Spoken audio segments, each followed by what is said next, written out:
Optimizers Unlimited presents Episode 21,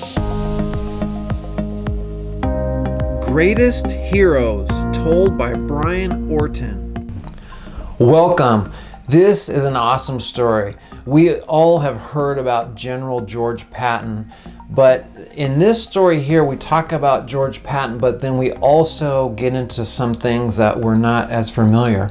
And as I was doing this, I originally was looking at an old Paul Harvey radio show and getting information from that, but then it's kind of like it took a life of its own, and there was a story that had to come out.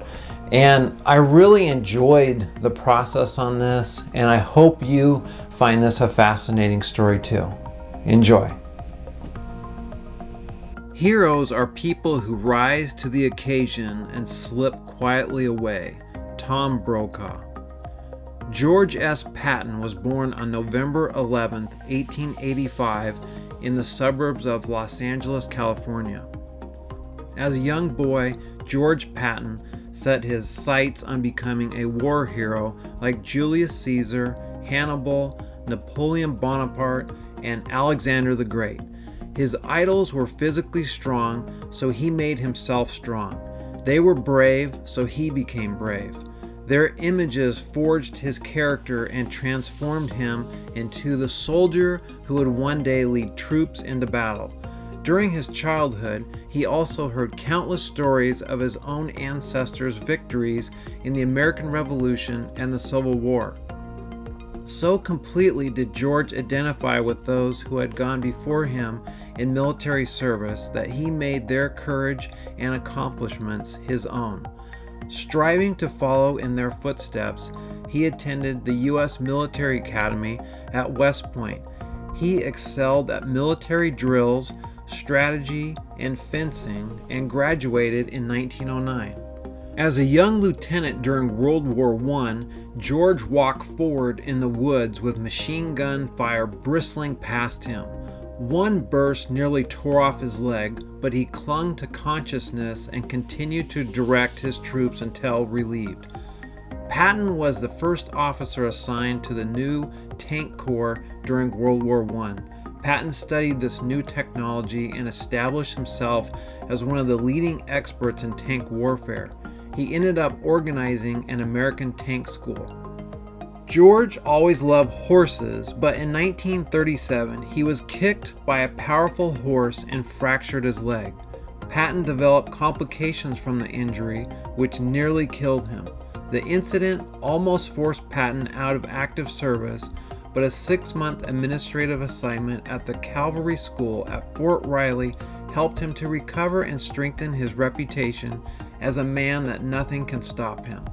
Under Patton's leadership in World War II, the Army swept across Europe and liberated the continent from the Nazis in Sicily, France, and Germany. Keep on advancing, whether we go over, under, or through the enemy, Patton told his troops. His nickname of Old Blood and Guts was reinforced by his rapid and aggressive offensive action.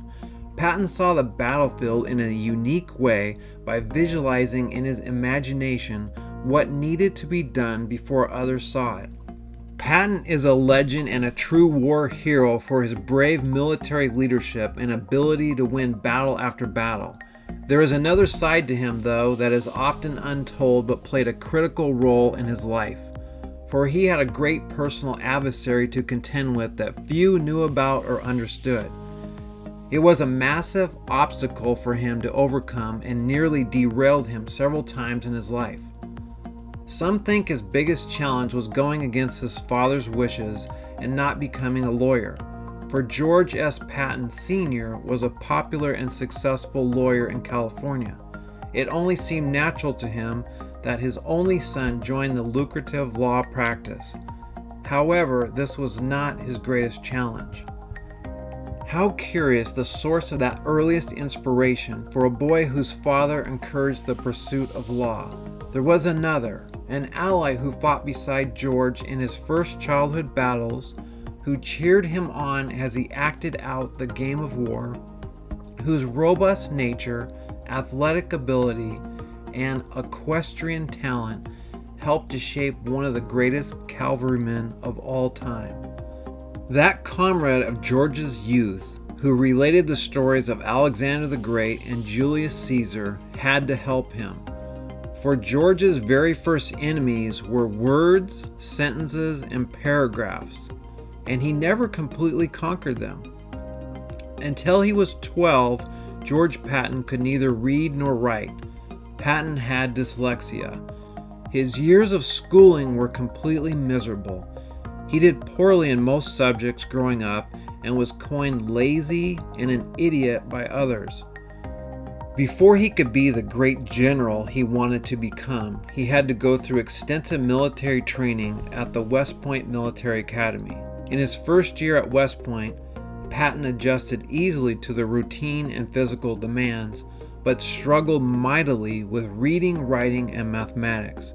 His academic performance was so poor that he was forced to repeat his first year after being expelled.